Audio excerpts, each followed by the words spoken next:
Voilà, vous allez bien? Oui. Vous êtes sûr? Oui. Ça n'a pas l'air, hein? Vraiment bien, j'ai entendu. C'est bien, Joachim. C'est super, ça. Bon, les amis, et moi, j'ai une question à te poser ce matin. Qui tu es? Hein, je voudrais vraiment que tous, ce matin, vous puissiez vous dire, qui suis-je? Qui suis-je? Pour être honnête avec toi, moi, c'est une question... Comment? Je dis, je suis Jessie Mathieu. Tu es Jessie Mathieu. Voilà. Super. Donc, tu as un nom déjà, c'est déjà bien, non? Donc, et moi, c'est quelque chose, quand j'étais jeune, quand j'avais ton âge, c'était... Et je suis pas si vieux que ça. J'ai l'air 43, mais en fait, je fais beaucoup, moi. Et moi, c'est une question qui m'a toujours... Ça a toujours été un problème pour moi. Qui suis-je? Qui suis-je vraiment? Et peut-être que toi, tu balais peut-être cette question de côté et tu dis, bah, en fait, qui suis-je? C'est pas si important que ça, au final. Bah, je suis là, voilà, c'est comme ça, et j'avance et je continue. Le problème, c'est que tu vas voir que dans la vie, qui tu es, ça a énormément d'importance. Ça va avoir énormément d'importance. Qui tu es, vraiment. Et je voudrais que, vraiment, ce week-end, tu puisses peut-être laisser un petit peu de côté et peut-être le téléphone, que tu arrives aussi à te mettre un peu en mode pause et réfléchir dans toi-même qui tu es. Parce que tu sais quoi? Il n'y a personne qui va pouvoir te donner vraiment la réponse. Mais tu sais, on va faire un truc un peu bizarre ce week-end. Et j'ai beaucoup prié pour savoir comment j'allais le faire. Et en fait, on va commencer par la conclusion. Tu sais, en fait, qui tu es, c'est pas si compliqué que ça. Parce qu'on a un livre qui s'appelle la Bible, qui te dit qui tu es. Et tu sais, ton identité, elle se trouve en Christ. C'est ça. Parce que franchement, si tu dois te rappeler quelque chose ce week-end, c'est ça. Mon identité, elle se trouve dans la personne de Christ. Dans la personne de Christ. Tu sais, moi, quelque chose qui m'a bouleversé quand j'ai préparé cette étude pour vous, enfin pour le Seigneur d'abord, pour moi d'abord, mais ensuite pour vous, c'est que la Bible, c'est un livre qui a été écrit sur 1500 ans. T'imagines ce que c'est? 1500 ans. Il y a eu, de mémoire comme ça, je pense qu'il y a eu plus de 43 différents auteurs.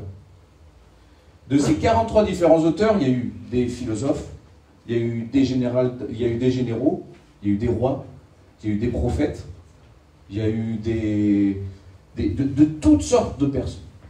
Mais tu sais quoi? La Bible, c'est une unité qui porte seulement vers Jésus-Christ. Donc ton identité, elle se trouve en Jésus-Christ.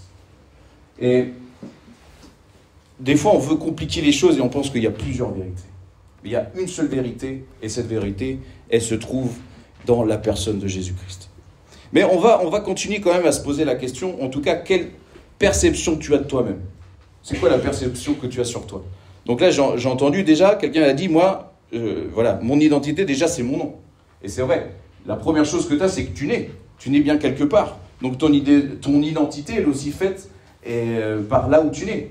Si tu es français, si peut-être que même tu as des origines, moi j'ai ma famille qui a des origines italiennes, donc voilà, j'ai une partie aussi italienne de ma vie, et ça c'est qui je suis.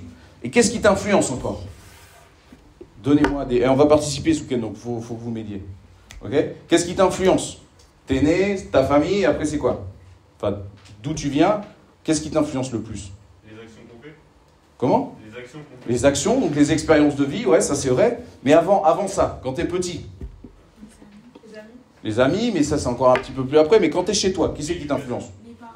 Les parents, voilà exactement. Donc ce que ton père ou ta mère va te dire, ça va avoir un grand impact sur toi. Si t'as des parents qui disent ben, t'es super intelligent, t'es super intelligent, t'es super intelligent, tu vas penser, ah c'est vrai, je suis super intelligent. Hein? Sauf que si t'as un père qui va te dire, tu sais, tu feras jamais rien de ta vie, tu seras nul et tout ça, qui te rabaisse tout le temps, tu vas penser que ben, tu vas rien faire dans la vie. Donc ça, c'est quelque chose qui a énormément d'influence. Et on va même aller un peu plus loin, ce que disent tes parents, mais aussi ce que font tes parents. Ce que font tes parents, cette influence. Dans le cadre social dans lequel tu es en train de vivre, là où tu vis, l'endroit où tu vis, ça a une forte influence sur toi. Je vais te donner un exemple assez concret de ma propre vie. Moi, je suis né en Bretagne, et moi, mes voisins, c'était tous des dealers. Et j'ai toujours vu de la drogue toute ma vie. J'ai toujours vu de l'alcool toute ma vie, depuis que je suis tout jeune. Ça influence. Parce que tu penses que c'est quelque chose de normal. Tu penses que ça, c'est des choses que tout le monde fait. Sauf qu'après, tu grandis, tu te rends compte que non, que c'est pas si anodin. Tu comprends le mot anodin? Ça veut dire quoi, anodin? si commun que ça. Voilà, c'est ça, c'est pas si commun que ça. Félicitations. Mais... tu vois, c'est pas si commun que ça. On le voit, on voit pas ça partout. Et ça a une forte influence sur toi, sur ce que tu penses qui est normal ou pas normal dans la vie. Et tu grandis, tu construis ton identité petit à petit avec ces choses-là. Qu'est-ce qu'il y a encore? Ensuite, tu es dans ta famille, il y a ce que font tes parents, il y a ce que te disent tes parents. Et ensuite, qu'est-ce qui va se passer quand tu vas avoir 3 ans à peu près, normalement? Tu vas à l'école. Donc l'éducation nationale, ça a aussi une forte influence sur toi. Pourquoi? Parce que c'est là où aussi commence comment les autres te voient. C'est là où ça commence. Où les gens ils commencent à te regarder et disent tiens, t'es plus gros. Hein? On commence à t'attaquer sur ton physique, mais c'est une réalité. C'est une réalité. C'est là où commencent déjà les premières discriminations, des fois, sur ton physique même, sur comment tu parles, sur ce que tu dis. Ma fille, elle parle de langue, elle parle espagnol, le français, et des fois, le français, c'est pas ça. Et des fois, elle a du mal à s'exprimer, c'est normal. Et les gens, et les autres, et souvent, elle rentre de l'école et dit, les autres, ils se moquent de moi. Donc là, ils commencent déjà à avoir, et elle a 3 ans et demi, hein, et là, ils commencent déjà à avoir, enfin, elle a 5 ans maintenant, mais et tu commences déjà à avoir une influence, déjà, sur ce que les autres, ils vont penser de toi. La perception que tu as. Et tu grandis. Écoute, moi l'école, ça m'a jamais réussi. Tu sais, moi, le truc que je me rappelle de l'école de mon enfance, c'est quand j'avais 6 ans, quand je suis allé au bureau de la professeure, et je lui ai filé mon exercice, et je l'ai vu faire un B, je sais pas si ça se fait toujours, et elle faisait un B pour dire c'était bien, et elle a fait un B comme ça, et franchement, j'étais trop fier de moi, et après, elle l'a rayé. Ça, c'est l'image que j'ai de l'école. Moi, l'école, pour moi, c'est l'échec total. C'est l'échec. C'est à ça que me renvoie l'école. Je ne dis pas que c'est la faute des profs, hein, mais c'est à ça c'est l'image que moi me renvoie l'école. Tu vois? Et il y en a certains, c'est peut-être le contraire, parce qu'on a un système de notes. Moi, j'étais toujours avec les plus nuls. Tu sais, on sépare, et j'ai toujours un groupe, on était 4, on était les cancres. Donc, quelle opinion tu peux avoir de toi-même quand tu grandis avec ça? Tu penses que tu as un échec. Ceux qui sont devant ont des bonnes notes. Ils pensent qu'ils sont bien. En plus, à l'école primaire, c'est les rois, ceux qui ont les bonnes notes, non? Hein? C'est les rois. Après, au collège, ça change un peu. Mais ça a une influence forte sur toi, sur comment toi, tu te perçois. Et encore une fois, c'est très important d'aller à l'école. Moi, je te parle de mon vécu. Je te parle de mes ressentis et de ma propre perception. Et c'est ça qui est très intéressant. C'est que plus tu vas t'écarter de la Bible, et plus les choses vont être floues. Plus tu vas t'écarter, plus tu vas chercher les perceptions, plus il va y avoir des choses qui vont changer, qui vont être différentes. Et nous, on se construit avec tout ça, avec toutes ces influences. Après, j'ai entendu, il y a des amis. Après, tu vas commencer à comprendre qu'il y a des choses que tu aimes et qu'il y a des choses que tu aimes moins. Tu vas commencer à comprendre qu'il y a des choses qui ne te plaisent pas forcément, mais pour la perception que tu veux que l'autre ait de toi, tu vas commencer à les faire. Qu'est-ce que ça veut dire perception avant de continuer? C'est quoi la perception? C'est l'image que les autres se font de toi. Voilà, et c'est l'image que les autres se font de toi, c'est l'image que toi tu veux donner, mais c'est aussi surtout un ressenti. C'est avec tes propres sentiments, tes propres émotions. Et tu vas vouloir donner à l'autre la meilleure perception qu'on peut avoir de toi. D'ailleurs, derrière, on rigolait, qu'est-ce qu'on trouve le plus dans l'église? Il y a une missionnaire, elle a dit des hypocrites. Pourquoi elle a dit ça? Parce que c'est dans l'église que tu veux avoir, tu veux donner, tu veux montrer, waouh, moi je suis un super chrétien. C'est pour ça qu'on fait cette boutade. Parce que c'est une réalité. On veut se montrer comme les meilleurs. Quand tu arrives à l'école, tu veux te montrer aussi comme le meilleur. Et des fois, pas dans le bon sens. C'est parce que tu veux et tu cherches que les autres ont une bonne perception de toi. Les réseaux sociaux aussi. Les réseaux sociaux, c'est un endroit où on voit des choses et on se compare constamment. Et du coup, qu'est-ce que ça fait? Soit ça te rabaisse, soit ça t'élève. Mais je pense qu'il n'y a pas... Le problème, c'est qu'il n'y a jamais un juste milieu. Soit ça te rabaisse complètement, ça te ramène beaucoup trop. Ça te ramène beaucoup trop. Donc du coup, tu grandis avec ton identité, de là où tu viens, avec tes origines, avec la culture de ta propre famille, les règles dans ta famille. Ensuite, tu vas aller à l'école. Et à l'école, l'éducation nationale, l'école, qu'est-ce que ça te renvoie avec un système de notes? Si tu es en échec, si tu es bon, si tu n'es pas bon. Et petit à petit, l'influence des pensées des autres sur toi vont commencer à t'influencer. Et ensuite, bien sûr, il y a la société dans laquelle on vit. On va pas se mentir. Et on peut parler aussi du racisme. Le racisme, c'est quelque chose de puissant et c'est quelque chose qui t'influence aussi sur ta propre perception de qui tu es. Ça, je pense que c'est une réalité qu'on vit tous. Qu'on vit tous. Moi, je pense, tu sais, une des raisons pour laquelle moi je pense le plus à ça, c'est parce que moi, j'aime beaucoup tout ce qui est humanitaire et accueillir les autres. C'est ma grand-mère a une association et elle recevait des Irakiens pendant les grandes migrations. Elle a reçu beaucoup de familles. Et c'est incroyable de voir la différence de traitement et le pauvre peuple ukrainien. J'aime le peuple ukrainien. Mais c'est incroyable de voir la différence entre la facilité qu'on a à recevoir une famille ukrainienne et la difficulté qu'on a de recevoir une famille irakienne. Jamais compris pourquoi. On choisit là où on veut mettre notre propre... Je suis en train d'enregistrer, je vais effacer après ça. Mais on choisit notre propre... là où on va mettre notre cœur. Notre propre compassion. On n'a pas la même compassion pour tout le monde. Et ça, je ne comprendrai jamais. Parce que c'est exactement les mêmes situations. Pas les mêmes personnes, mais c'est exactement les mêmes situations. Et ça nous influence aussi. Parce qu'on se dit, pourquoi lui, il a un traitement comme ça, et pourquoi moi, j'ai un traitement différent? Qu'est-ce que ça veut dire? Pourquoi? Et tout ça, ça confond encore plus. C'est pour ça que je vous redis, ton identité, elle se trouve dans la personne de Jésus-Christ et de tout ce qui en découle. Parce que ça, c'est la vérité absolue. C'est la vérité absolue. Et peut-être que tu n'en es pas encore complètement convaincu. Peut-être que tu es ici parce que c'est ton groupe de jeunes qui t'a ramené, parce que toi, justement, dans ta famille, tu as des valeurs chrétiennes. Et tu sais quoi? C'est très bien d'avoir des valeurs chrétiennes. C'est très très bien. Aimer son prochain, tout ça, prendre soin des autres. J'ai entendu les actions, faire de bonnes actions. Comme tu as dit, faire de bonnes actions, tu te sens bien après. Hein, tu as fait ta BA, comme on dit, non? Hein, tu as fait des bonnes actions, tu te sens bien, ça te fait du bien. Ça te met en valeur aussi. Mais c'est pas ça le plus important.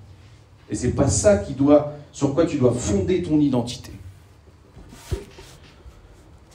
Donc, il y a aussi quelque chose qui est très très fort, c'est les passions et les talents. L'intérêt. Qu'est-ce qui t'intéresse? Qu'est-ce que tu aimes faire? Alors on a vu qu'il y a une équipe de louanges qui aime la chanson, qui aime chanter, qui aime la musique. Et ça, c'est des choses qui te conditionnent aussi quand tu vas faire tes choix plus tard. Et ça peut avoir une très bonne influence quand c'est avec le Seigneur ou une très mauvaise influence quand c'est pas avec le Seigneur. Et moi, je suis un passionné de graffiti, par exemple. Tous ceux qui me connaissent, ils savent que moi, j'adore le graffiti.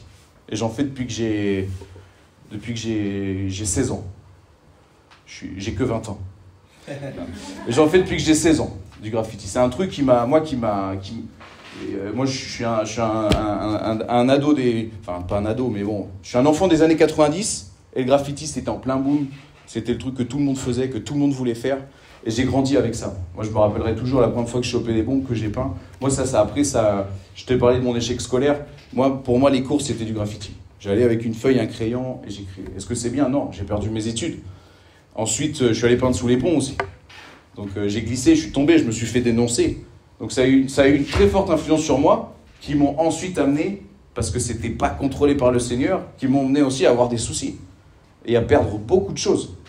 Donc, quel est ton intérêt? Quelle est ta passion? Et si c'est pas pris par le Seigneur, ça va t'amener à beaucoup de périls. Ensuite, merci Seigneur, j'ai décidé de mettre ça dans les mains du Seigneur. Le Seigneur, il a permis que je fasse partie de camps, qu'on fasse des décorations énormes. On a fait des décorations pour plus de 1000 personnes et c'était incroyable. C'était incroyable. Mais parce que ça a été mis dans les mains du Seigneur. Et le Seigneur, il a utilisé ça de manière incroyable. Parce que on a parlé d'identité. Pourquoi on parle d'identité avec Christ au centre? Pourquoi on parle de ça? Parce que il n'y a pas que...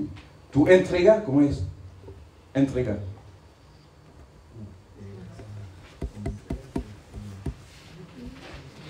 Pardon.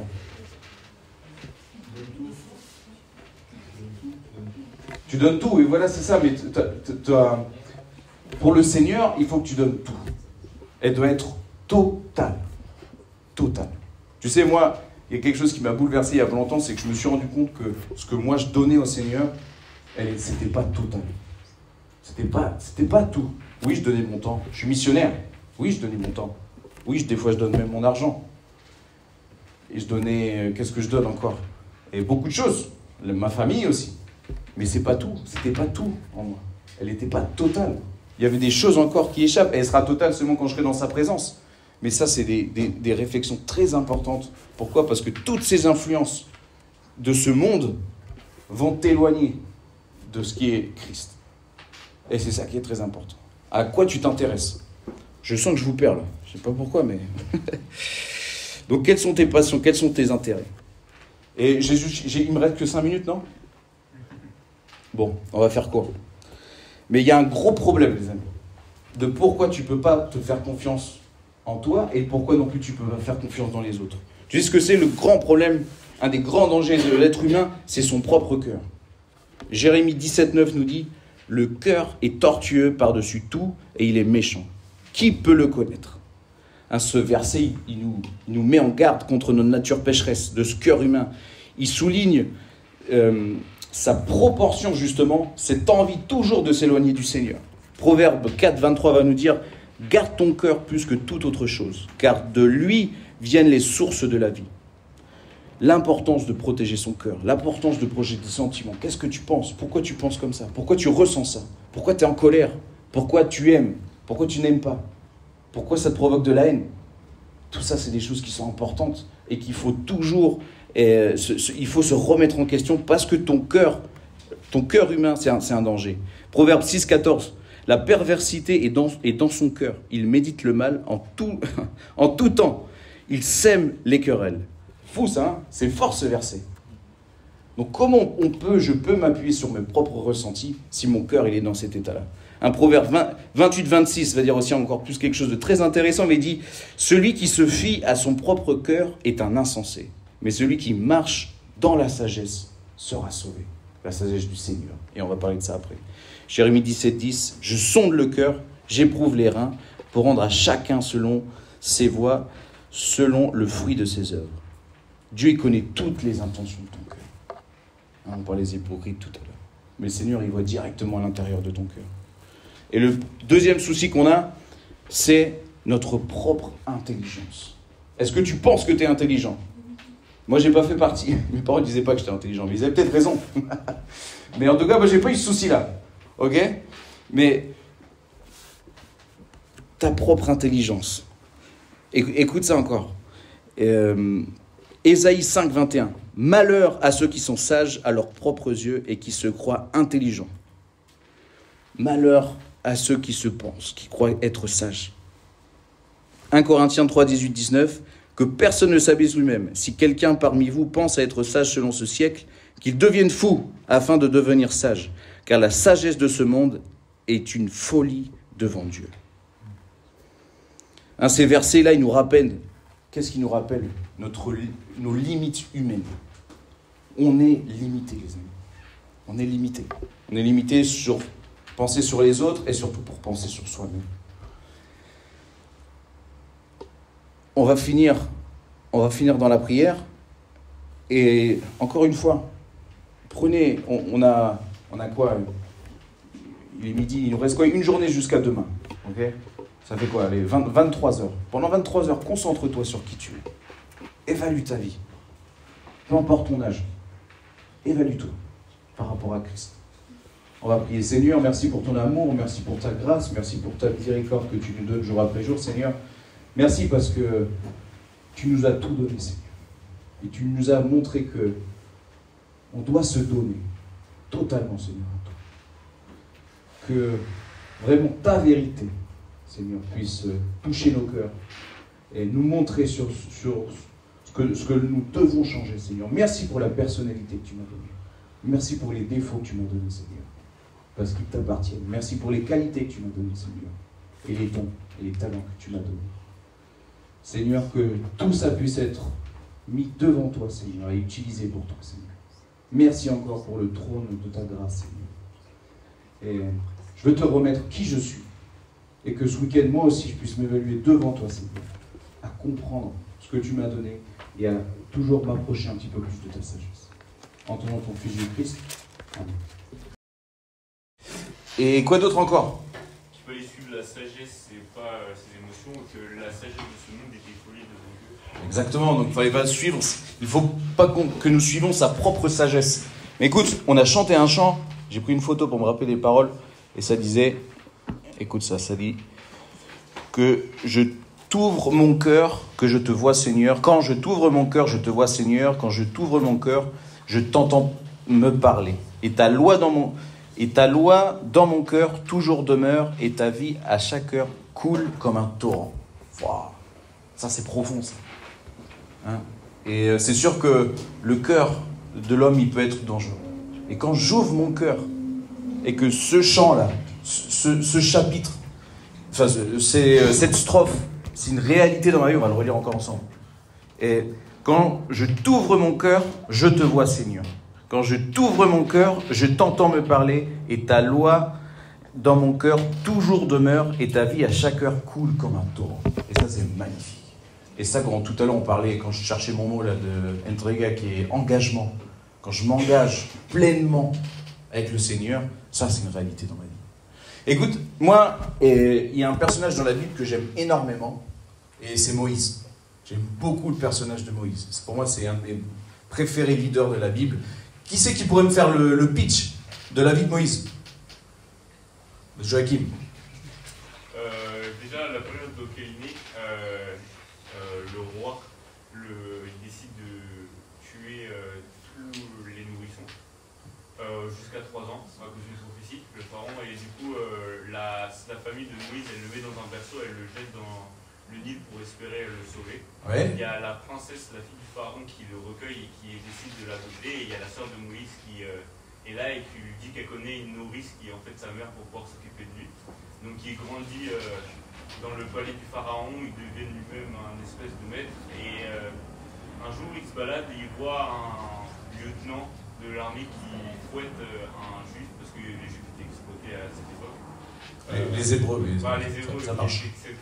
Exploités par les Égyptiens.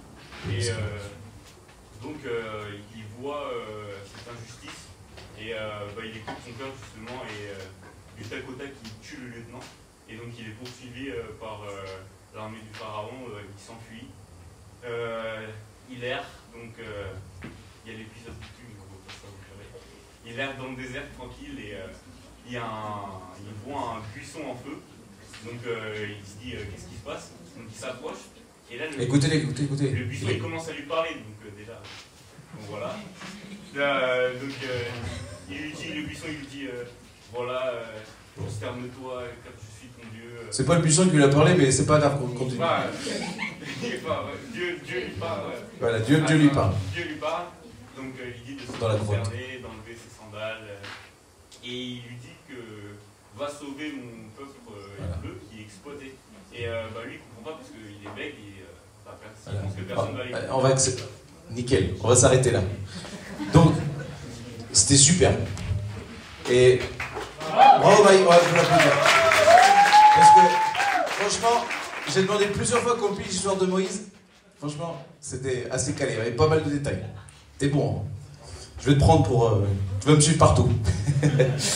Et qu'est-ce qui va... Et là, on arrive justement au moment clé. Donc, Moïse, il passe 40 ans dans la cour et proche du roi. Donc, pour t'imaginer, c'est comme s'il avait reçu la meilleure éducation qu'on pouvait trouver dans ce monde. Il l'a reçue en Égypte. Donc après, il commet un meurtre et le pharaon décide qu'il doit mourir à cause de ce meurtre qu'il a fait, donc il doit fuir. Il passe 40 ans dans le désert, et il rencontre le Seigneur à travers son beau-père, et là le Seigneur l'appelle pour aller sortir le peuple d'Égypte sous l'esclavitude des Égyptiens. Et Moïse, il va avoir plusieurs excuses. C'est quoi les excuses de Moïse? Donc on a commencé, il va lui dire, la première excuse de Moïse c'est « Qui suis-je moi ?» vers Exode 3:11. Moïse dit à Dieu « Qui suis-je pour aller vers le Pharaon et pour faire sortir d'Égypte les enfants d'Israël ?» Donc la première chose qu'il demande au Seigneur, moi je suis personne pour faire quelque chose comme ça. Donc la première chose qu'on peut noter de la part de Moïse, c'est que il ne fait pas confiance dans ses propres capacités, c'est un manque de confiance en soi. Non? Il doute sur le fait que Dieu peut, c'est pas un homme éloquent, comme tu as dit, il bégaye, il a du mal à s'exprimer. Il a peur aussi de l'opposition, ce qui est complètement normal, l'opposition du pharaon, mais aussi du propre peuple de Dieu. Et il continue aussi, et puis il dit, mais comment moi, je vais être ton porte-parole? Donc aussi un manque de légitimité. Et ces excuses-là, elles reflètent toutes les inquiétudes que Moïse il avait pour accomplir cette tâche. Accomplir la volonté de Dieu dans sa vie, c'était un rôle central pour la libération du peuple israélite. Il dit, moi je suis personne. Il dit, moi je suis personne pour faire ça. Je peux pas. La question c'est, on parlait de qui tu es. Qu'est-ce que tu aurais fait à la place de Moïse? Quelles auraient été tes excuses? Est-ce que toi tu as une excuse en particulier comme Moïse et qui dit non, moi je suis comme ça, je peux pas, moi je suis timide, je peux pas. Mais quand on ouvre Hébreux 11, on va pas tout lire, on va lire quelques versets. Verset 23, ça dit quoi sur Moïse? C'est par la foi que Moïse, à sa naissance, fut caché pendant 3 mois par ses parents, parce qu'ils virent que l'enfant était beau et qu'ils ne craignirent pas l'ordre du roi. C'est par la foi que Moïse, devenu grand, refusa d'être appelé fils de la fille de Pharaon. Il préféra être maltraité avec le peuple de Dieu que d'avoir pour un temps la jouissance du péché. Il regarda l'opprobre de Christ comme une richesse plus grande que les trésors de l'Égypte, car il avait les yeux fixés sur leur rémunération. C'est par la foi qu'il quitta l'Égypte sans être effrayé de la colère du roi, car il se montra ferme comme voyant celui qui est invisible. Wow, c'est incroyable. Mais une des forces de Moïse, justement, c'était de se rendre compte que lui, il n'était pas capable. Mais qu'est-ce que lui a répondu Dieu? C'est quoi toutes les réponses de Dieu? Qu'est-ce qu'il lui répond? Je serai avec toi. Je serai avec toi. Hein, il lui fait la promesse de son soutien. Il lui donne des possibilités aussi de faire des miracles.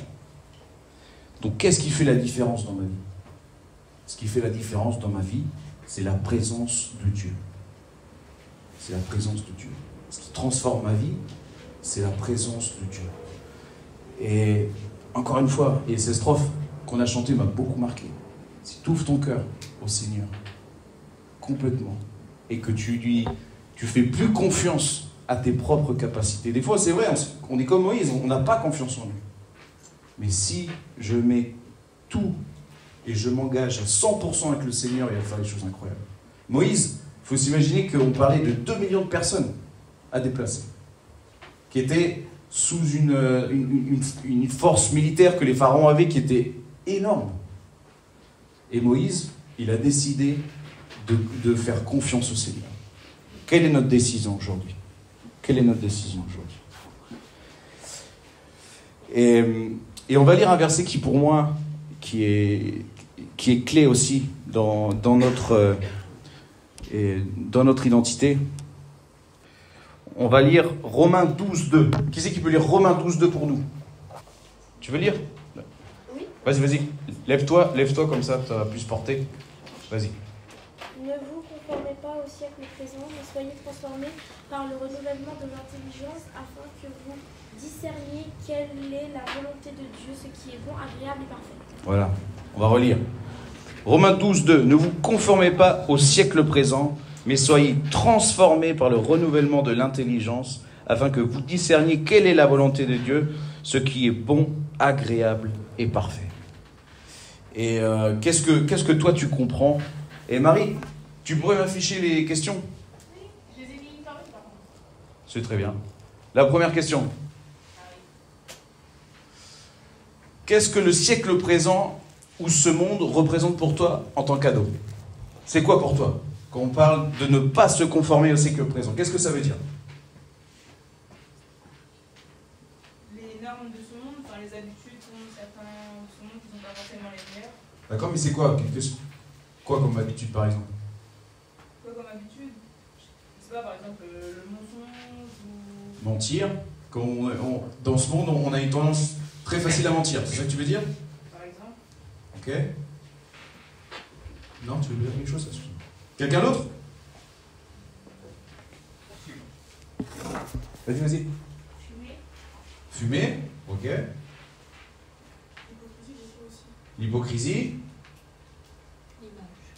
L'image. Qu'on veut donner de soi. Quoi d'autre? Qu'est-ce que tu... La vanité. La vanité. Moi je dirais l'orgueil. Je pense qu'on vit dans un monde qui est rempli d'orgueil. Mais toi, comme ado, t'es confronté à quoi de ces valeurs de ce monde? Donc quelque chose qui t'éloigne du Seigneur. Une mauvaise fréquentation. D'accord, mais qu'est-ce qu'ils font tes amis pour t'éloigner du Seigneur? Des trucs pas bien. Mais c'est quoi les trucs pas bien? Ils font taper des gens. Taper les gens? Oui, c'est sûr, c'est pas bien. Mais qu'est-ce qui t'amène à taper quelqu'un? Quand t'es en colère et que tu n'exprimes pas ta colère. Quand, voilà, donc un manque de maîtrise de soi. Des gens qui influencent des gens. Oui, mais des trucs pas bien. Mais de ta propre vie, dans ta propre vie. Qu'est-ce qui est pour toi, par exemple, une difficulté? L'école. L'école? Ouais, mais l'école, ça t'influence à faire des bonnes choses aussi, à étudier. C'est important d'étudier quand même. C'est trop bien l'école, les gars.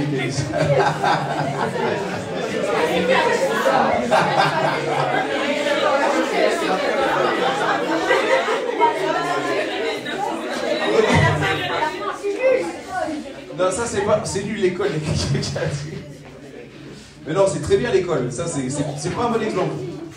T'apprends plein de bonnes choses à l'école. Il y a d'autres qui sont mauvaises, mais il y a des très bonnes choses. Ah, Véro.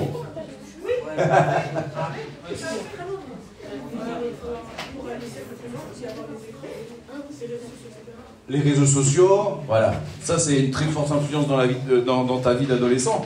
Et ce qui est complètement compréhensible. Et quoi d'autre? On s'arrête là? Question 2, je me rappelle plus ce que c'est, Marie, la question 2. Quelles sont certaines de ces valeurs ou des comportements que tu observes dans la société actuelle et qui pourraient être en contradiction avec les enseignements bibliques? Ok? Le racisme et le dénigrement. Le dénigrement. Balèze. Ça, c'est bien vrai. Ah, les gens qui jurent. Comment? Les gens qui jurent. Les gens qui? Jurent. Ah, les gens qui jurent, ok. Qui ne maîtrisent pas leur langue. Joachim? Une sexualisation de un peu tout et n'importe quoi dans les pubs, dans les réseaux sociaux qui a avancé. Et finalement, c'est pas vu comme une mauvaise chose alors que... Donc le problème de pureté et le fait qu'ils détruisent l'image de la famille, comme selon le modèle biblique. Ça, c'est vrai.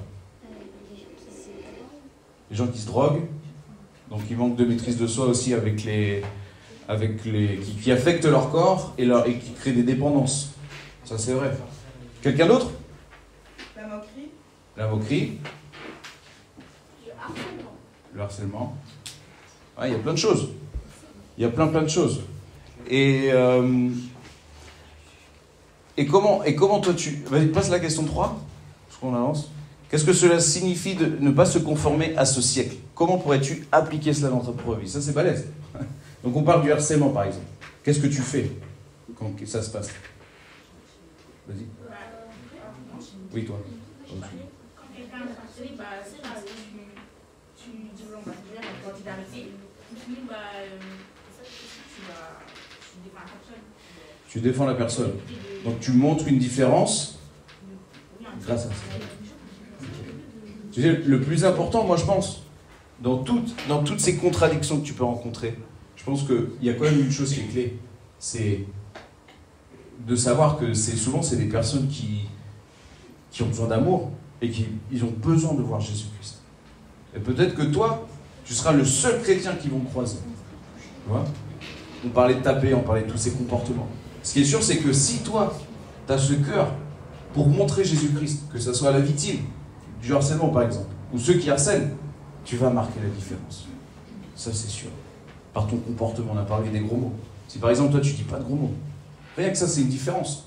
Si par exemple, tu fumes pas, on a parlé de fumer, de droguer, tu marques une différence. Il y a plein de façons de marquer une différence. Sur plein de sujets, sur tous les sujets que vous avez parlé. La maîtrise de soi. Par exemple, souvent, quand on s'énerve, jusqu'à où va ta colère? Est-ce que tu arrives à maîtriser ta colère? Est-ce que quand normalement, il y a une bagarre, quel est ton comportement? Comment tu peux marquer la différence dans tout ça? Et moi, vous savez ce que je vais vous demander? Derrière, j'ai des post-it et des crayons. Et j'ai... Claudia, elle est partie. Elle est là, Claudia? Mais c'est pas grave, c'est pas grave.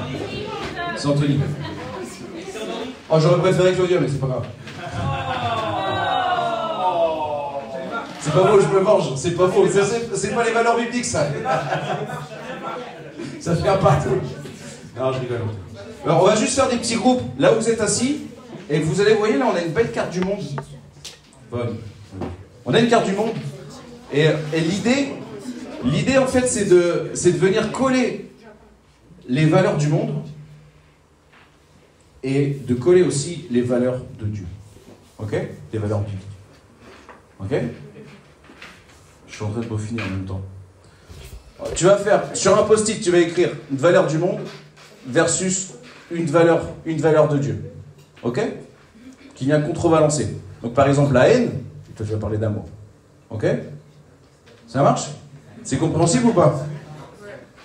Oui? Ok, donc formez des groupes là où vous êtes assis, retournez-vous et discutez entre vous et écrivez sur les post-it.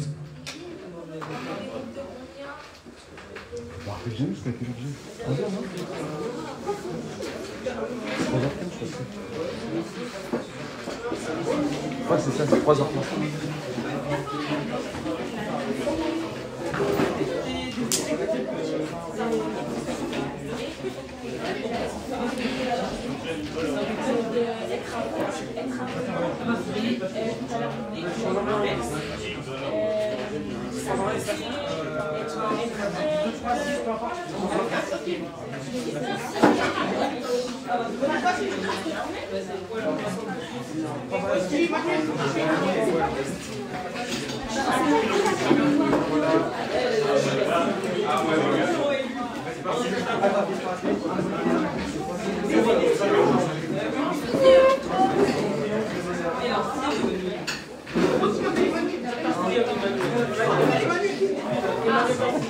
Ils ont compris quoi?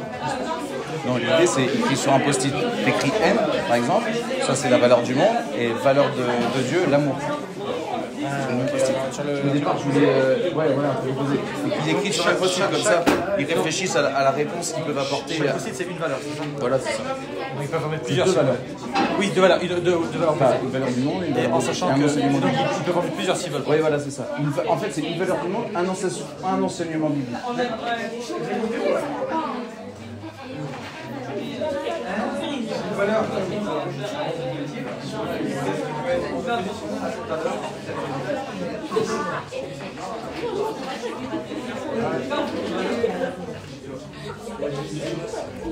Ok, très vite.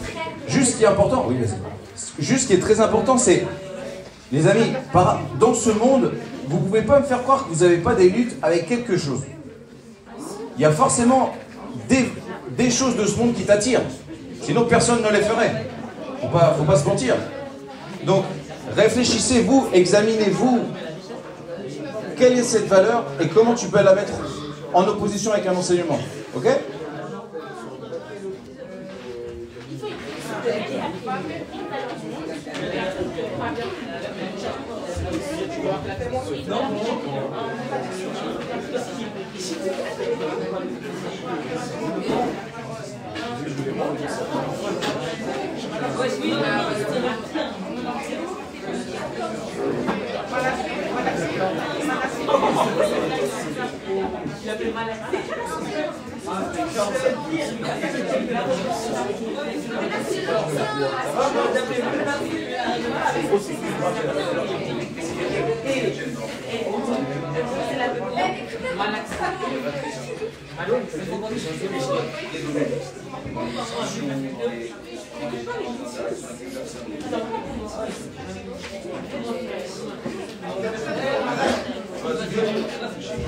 Est-ce que par exemple,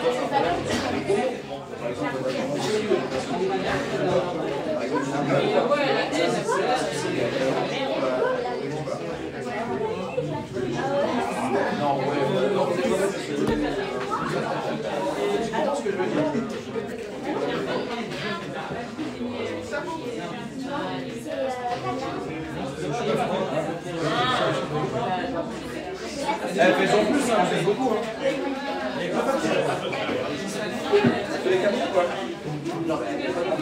Oui, je vais ça, je vais faire.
Ok.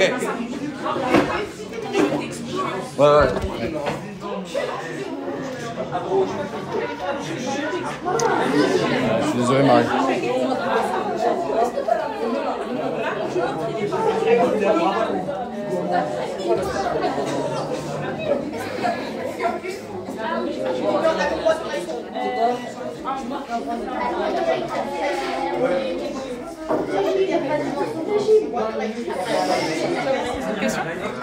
On va passer sur les autres questions.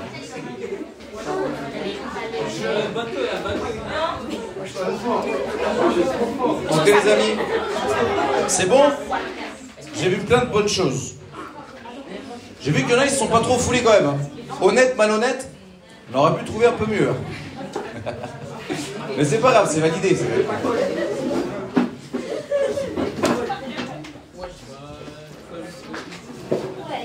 Gourmandise. Gourmandise, jeune. Pourquoi pas? Vous avez fini ou pas? Ok. Bon, on va en lire quelques-uns. Ça marche?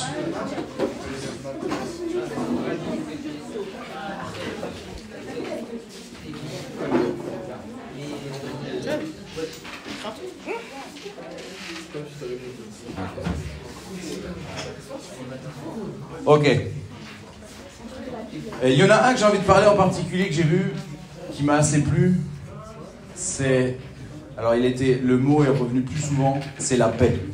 La paix. Donc on a mis, en opposition, on a mis la colère, on a mis versus la paix, on a mis la guerre versus la paix. Et ce que je trouve assez intéressant en fait, c'est que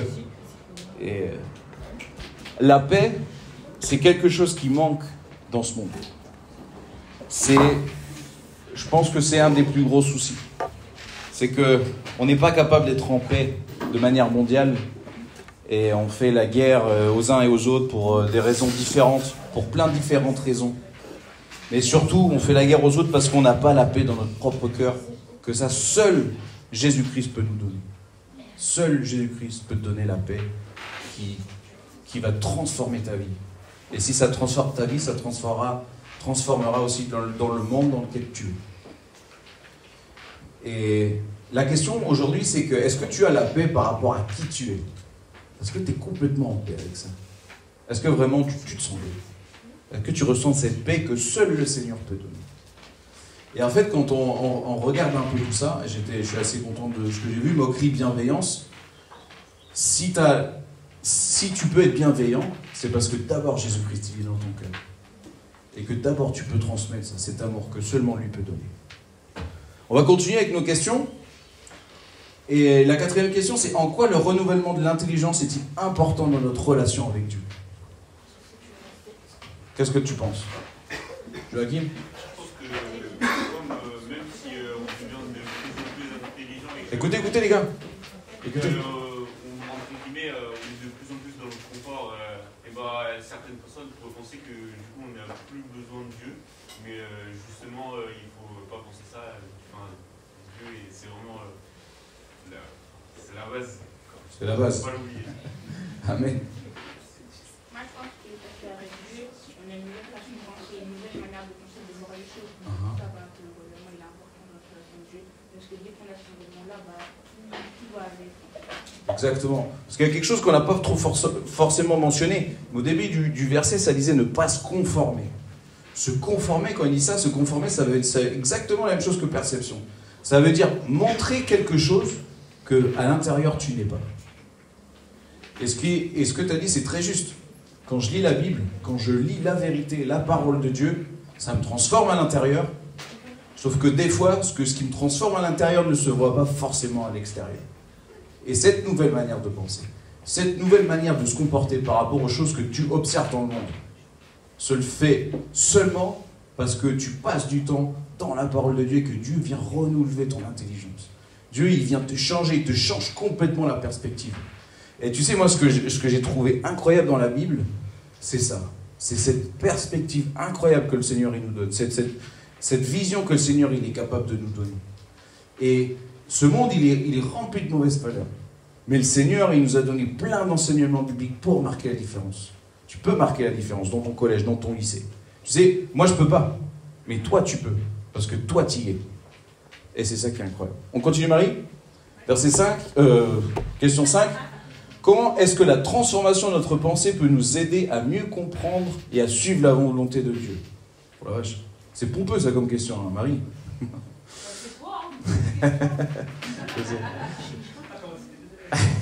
Je me suis battu tout seul, c'est pour ça que je fais exprès. Ok, la transformation de notre pensée, pour toi ça veut dire quoi ça? Qu'est-ce que tu penses? Qu'est-ce que tu penses de ça? De tes pensées par exemple, tu penses quoi là à l'instant? Vivement qu'on finisse, j'en ai marre d'écouter.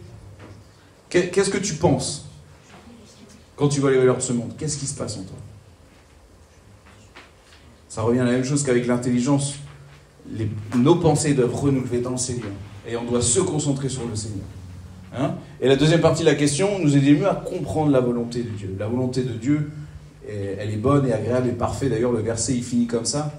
Est-ce que tu crois ça vraiment? Hein? Est-ce que tu crois ça vraiment? Est-ce que tu te rends compte que la volonté de Dieu, elle est bonne, agréable et parfaite? T'as de la chance, hein, parce que moi, je ne le vois pas tous les jours. Hein. J'ai du mal à le voir.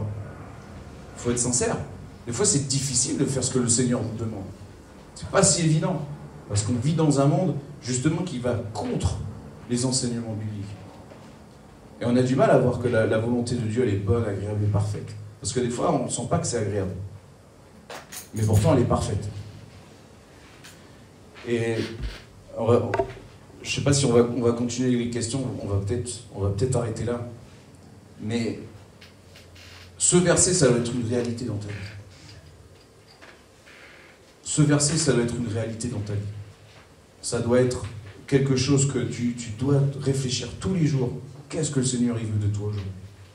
Et le Seigneur, ce qu'il veut de nous, le plus, C'est justement qu'on reflète notre identité et qu'on reflète qui est Jésus-Christ. Je pense que ça, c'est une des choses qui est clé. Et le Seigneur, il nous a donné une Bible qui est la vérité.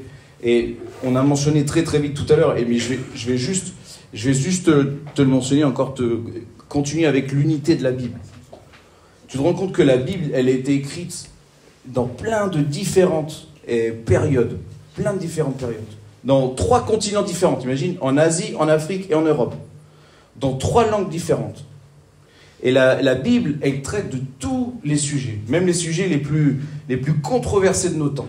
Et depuis toujours, elle parle de tous les sujets qui sont importants dans ce monde. Mais la Bible, elle est centrée avant tout sur Jésus-Christ. Tout l'Ancien Testament s'est porté vers le sacrifice de Jésus-Christ. Et une fois que le sacrifice de Jésus-Christ a été fait, ça porte depuis le sacrifice de Jésus-Christ. Tout est centré sur lui. Je vais juste te donner une statistique par rapport au livre de la Bible. La Bible, t'imagines, je ne sais pas à quelle année t'es né, mais l'année 1988, la Bible a été reproduite on a été champion du monde, c'est vrai Marie, et elle a été reproduite à plus de 485 millions d'exemplaires. Imagine ce que c'est ? 485 millions d'exemplaires. Et on parle seulement d'un éditeur. La Bible, c'est pas un livre comme n'importe lequel. C'est pas un livre qui doit rester posé dans ton étagère et te dire oui, c'est vrai que j'ai la Bible, et qui reste tout poussiéreux et que jamais tu l'ouvres. La Bible, c'est un livre incroyable dans sa conception. Et là, je t'ai juste donné quelques faits, je t'ai donné très peu de choses en fait. On pourrait en dire beaucoup plus. Marques-tu vraiment la différence ? Aujourd'hui, c'est ça la question. Marques-tu vraiment la différence là où tu es ? Parce que si tu as vraiment Jésus-Christ dans ton cœur, si tu as vraiment cette paix, tu peux changer les personnes qui sont autour de toi. Et tu peux amener Jésus-Christ à ces personnes qui sont autour de toi. On va prier. Seigneur, merci pour ton amour. Merci pour ta grâce et ta miséricorde que tu nous donnes jour après jour. Seigneur, merci encore pour ce temps qu'on a pu avoir ensemble. Merci parce que tu nous renouvelles notre intelligence, Seigneur. Tu transformes nos pensées, Seigneur, pour nous amener à être plus comme toi, Seigneur. Merci encore pour ta parole, Seigneur, avec laquelle tu nous enseignes. Tu nous guides, tu nous changes, Seigneur, et même, on a vu aussi, des fois, tu nous attristes, parce que tu nous montres aussi la réalité de notre propre vie, Seigneur. Mais merci parce que toujours il y a ta grâce et ta miséricorde qui est là pour nous relever et continuer à nous faire avancer, Seigneur. Merci encore parce que tu es un Dieu 3 fois saint, Seigneur. Et merci encore pour le sacrifice de Jésus-Christ à la croix. En ton nom, ton Fils Jésus-Christ. Amen. Et qui s'est livré lui-même pour nous. Je ne rejette pas la grâce de Dieu, car si la justice s'obtient par la loi, Christ est donc mort en vain. On va prier. Seigneur, merci pour ton amour. Merci pour ta grâce et ta miséricorde que tu nous donnes jour après jour, Seigneur. Merci. Merci pour ta parole, Seigneur. Tu nous renouvelles chaque jour, Seigneur. Je te prie vraiment qu'on puisse être attentif à ce que tu veux nous enseigner, Seigneur. Je prie qu'on puisse faire abstraction aussi, pour qu'on puisse rester concentré sur toi, et avant tout sur toi, Seigneur, et que toi. Seigneur, montre-nous ce que tu veux nous enseigner, Seigneur. En ton nom, ton Fils Jésus-Christ. Amen. Moi, c'est un passage que j'aime beaucoup, et je voudrais juste qu'on explique le premier verset, verset 19. Car c'est par la loi que je suis mort à la loi afin de vivre pour Dieu. Qu'est-ce que ça veut dire? Alors des fois on ne comprend pas, parce que des fois on dit, hier soir on vous a dit que vous êtes passé de la mort à la vie, et là on est en train encore de vous dire que vous êtes mort. Qu'est-ce qui se passe? C'est quoi toutes ces symboliques? Alors, il y a 2 choses qu'il faut prendre en compte. Il y a le fait qu'on soit mort à cause de notre péché, qui est notre destination finale. Et quand on est mort à notre péché, qu'on n'a pas fait encore ce pas avec Jésus-Christ, notre destination, notre destin, c'est l'enfer. Mais si j'ai Jésus-Christ dans mon cœur, ma destinée change. Et ma destinée va être de passer l'éternité avec Christ, qui est le paradis. Et là, on devient lumière pour ce monde, parce que Jésus-Christ est rentré dans notre cœur. Ok, mais là, Paul, il va dire, qu'est-ce qui va se passer? En fait, à ce moment-là où je reçois Jésus-Christ, je suis mort pour la loi. Ça veut dire que je suis mort pour ce qui me condamnait. Parce que ce qui me condamne, c'est mon péché. C'est le fait que je transgresse la loi. Et à partir du moment où je reçois Jésus-Christ dans mon cœur, je suis mort pour la loi. Je vais te donner un exemple. Alors, il y en a qui ont roulé avec moi hier dans la Volvo. Moi, je roule vite. C'est vrai, je commence à reconnaître petit à petit. Avant, je disais pas, mais maintenant, je dis oui, c'est vrai, je roule vite. Je roule assez vite. Pas trop vite, mais je roule vite. Hein, Anthony? qui me suit, c'est un plaisir. Il adore me suivre en voiture. Mais c'est vrai, je suis assez... Voilà. Et moi, mon rêve, voilà, toute proportion gardée, hein, mais j'aimerais être mort à la loi des radars. Moi, j'aimerais rouler à fond et jamais me faire flasher. C'est ça, en fait, c'est ça qu'il est en train de te dire. C'est comme si moi, je pouvais prendre ma voiture aujourd'hui, rouler aussi vite que je veux, sans jamais me faire flasher. Pourquoi? Parce que je suis mort à la loi. La loi, pour moi, elle n'a plus aucun effet sur moi. Elle ne me condamne plus. C'est ça qu'il est en train de dire. Ok? Donc, c'est comme si toi, tu pouvais faire tout ce que tu voulais, sans conséquence derrière. C'est fou, hein? Mais ça, c'est la grâce de Dieu. Tu sais, nous, on vit dans une région, moi, je vis en Bretagne, et juste à côté, il y a la Normandie, et la Normandie, je ne sais pas si vous avez vu ça en cours d'histoire, mais il y a eu le débarquement, le D-Day, hein, tous les alliés qui sont venus pour libérer la France et de l'oppression nazie. Et je ne sais pas si tu sais un petit peu les statistiques, mais tu sais que donc ça s'est passé au mois de juin, le 4 juin, le 6 juin, c'était prévu le 4 et c'était le 6, pardon, je me confonds dans le musée. Et en fait, quand ils sont arrivés le 6 juin, sur tout le mois de juin, il y a eu 250 000 nazis qui sont morts. Je ne sais pas si tu imagines ce que c'est, 250 000 personnes qui meurent en un mois. Sur la plage de Omaha Beach, il y a eu 53 000 personnes qui sont mortes. Quand les alliés sont arrivés, déjà le général, il savait déjà que les premiers bateaux, ils allaient mourir. Il savait que c'était des gens qui allaient mourir sur la plage, même en descendant du bateau. Et il y a eu 53 000 morts qui sont morts sur cette plage. Ils sont arrivés à 5 h du matin, ils ont libéré la plage qu'à 7 h le soir. Donc ça te laisse imaginer les vagues et les vagues et les vagues de personnes qui sont arrivées pour libérer la France. Et tu sais ce qui est incroyable? C'est que malgré ça, malgré toutes ces personnes qui sont mortes des deux côtés, aux États-Unis, je suis allé visiter aussi un endroit où il y a eu le plus de jeunes qui sont décédés durant la Seconde Guerre mondiale. Il y a eu énormément de morts sur la guerre pour nous libérer. C'est terrible. C'est terrible ce que je suis en train de vous dire. Et malgré ça, malgré tous ces morts, malgré tous ces souvenirs qu'on a un peu partout de la guerre, on n'arrive pas à trouver la paix. On ne trouve pas la paix dans ce monde. On ne trouve pas la paix.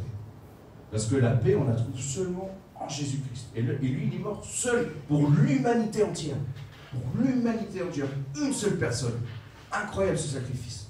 Incroyable le sacrifice de Jésus-Christ pour nous. Je ne sais pas si tu te rends compte à quel point le sacrifice de Jésus-Christ, il est si important dans ce monde. Et comment aussi il est si important dans ta vie.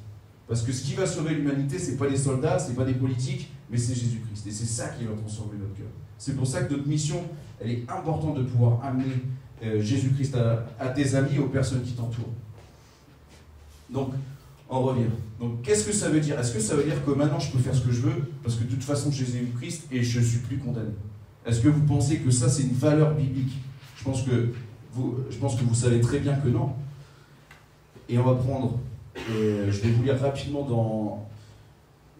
dans Éphésiens 4, au verset 22, et par rapport à votre vie passée du vieil homme qui se corrompt pour les convoitises trompeuses, à être renouvelé dans l'esprit de votre intelligence et revêtir l'homme nouveau créé selon Dieu dans une justice et une sainteté qui produit la vérité. Donc en fait là on se rend compte aussi que ce vieil homme il est toujours là, il est toujours présent et il nous bloque des fois pour avancer vers le Seigneur dans notre sainteté. Parce que je pense qu'il y a une réalité les amis. Oui tu peux faire ce que tu veux parce que tu es sauvé, le Seigneur est mort une fois et c'est pour toujours. Et c'est une réalité. La Bible le dit, tu peux faire ce que tu veux mais tout n'est pas bon.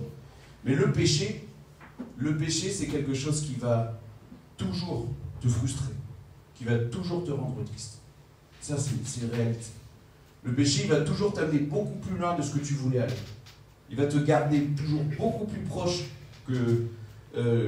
beaucoup plus longtemps que tu voulais rester, et il va te faire payer beaucoup plus cher que tu pensais payer à la base. C'est ça le péché. Le péché, c'est en 10 minutes, tu peux ruiner des années de vie. Et ça, c'est une réalité. Non, le péché, tu n'as plus cette condamnation. Mais le péché va toujours t'amener à détruire et va toujours t'amener à la frustration. Et ça, c'est la réalité. C'est pour ça qu'on a besoin de Christ. C'est pour ça qu'on a besoin que le nous, il soit mort, que notre vieil homme, il soit mort, pour que Christ puisse vivre à ma place, pour que je puisse laisser Christ agir. Et le Seigneur, il nous a donné, et Et le Seigneur nous a donné aussi le Saint-Esprit pour nous aider. Il nous a donné beaucoup de choses pour qu'on puisse vivre pour Dieu. Comme il a dit, j'ai été crucifié avec Christ et je vis. Et si je vis, ce n'est plus moi qui vis, c'est Christ qui vit en moi. Et si maintenant dans la chair, je vis dans la foi au Fils de Dieu qui m'a aimé et qui s'est livré lui-même pour moi. Je ne rejette pas la grâce de Dieu, car si la justice s'obtient par la loi, Christ est donc mort enfin. Une réalité avec toutes ces valeurs chrétiennes et du monde, et une grande différence, c'est que tu vas pouvoir le faire par Jésus-Christ, et grâce à Jésus-Christ, et pour Jésus-Christ. Et tu te rappelles que j'ai commencé par te dire que ton identité, elle est en Jésus-Christ. Ton identité, elle est en Jésus-Christ parce que ta vie doit être centrée sur la personne de Jésus-Christ pour que tu puisses pratiquer des bonnes œuvres et pour que tu puisses aussi te débarrasser de ce milieu. Et le Seigneur, il nous a donné le Saint-Esprit avec le fruit du Saint-Esprit pour pouvoir nous aider à avancer. Et tu sais, c'est un défi pour tous. Il n'y a pas de différence entre toi et moi. Moi, je suis un pécheur pardonné, comme toi. On est tous au même niveau. Et c'est ça qui est incroyable avec le Seigneur. Moi, je ne suis pas plus sauvé que toi, je ne suis pas plus saint que toi, parce qu'aujourd'hui, c'est moi qui parle. Moi, on est tous ensemble, unis à travers le sacrifice de Jésus-Christ, pour continuer à avancer. Je ne rejette pas la grâce de Dieu. Moi, notre vie, et c'est des versets aussi qu'on a cités, notre identité doit se trouver dans justement cette joie qu'on doit manifester d'avoir reçu Jésus-Christ. Ça, je pense que ça, c'est clé, les amis. Refléter la joie d'avoir Jésus-Christ dans notre cœur. On a chanté un chant, et tout à l'heure, et Boris, il a dit que ça soit vraiment notre prière, que quand il y a la tempête et les océans se déchaînent, je suis tranquille. Moi, je trouve que c'est fort. Hein. Je ne sais pas si tu as déjà été sur un bateau au milieu de grosses vagues. Moi, j'ai fait un peu de surf. Je veux dire, même une vague d'1 mètre, ça peut t'emporter, ça peut t'envoyer. Tu n'es jamais vraiment tranquille. Donc, quand on chante ça, il faut peser aussi nous. Et se rendre compte qu'on doit avoir cette totale confiance dans notre Seigneur et ce total lâcher-prise. Comme on a vu aussi à travers un petit peu la vie de Moïse, on doit rester concentré que pour que je puisse rester tranquille, ça veut dire que j'ai laissé complètement le contrôle à Dieu et j'ai donné ma vie totalement en Dieu et mon engagement totalement en Dieu, qui est total. Et j'insiste sur ce mot, parce que réfléchis sur qui tu es. Tu as Jésus-Christ dans ton cœur. Réfléchis sur les choses que tu n'as pas encore laissées à Dieu. Quelles sont les parties de ta vie que tu n'as pas encore consacrées à lui? Et hier aussi, on a parlé des passions, un petit peu dans mon petit groupe. On a parlé de ça. Qu'est-ce qui te passionne vraiment? Est-ce que vraiment ça s'est mis dans les mains de Dieu? Moi, je vous ai parlé aussi du graffiti. Et moi, pendant un moment, je me suis éloigné du Seigneur. Et en m'éloignant de lui, je me suis inventé ma propre identité. Et ma propre identité, c'était d'être graffeur. Moi, c'était ma carte d'identité. C'était ça. Moi, j'aimais la peinture, c'est ce que je voulais faire, et je voulais faire que ça. Mais comme j'avais perdu ce fil, et je m'étais éloigné et plus concentré sur le Seigneur, ça ne s'est pas bien passé. Parce qu'on doit rester concentré sur Jésus-Christ à tout instant. Et on doit toujours revenir à lui. Il y a toujours l'opportunité de revenir vers lui. Donc les amis, on va finir avec ça. On va baisser nos têtes. Et on va simplement avoir un moment dans le silence et qu'on puisse examiner nos cœurs.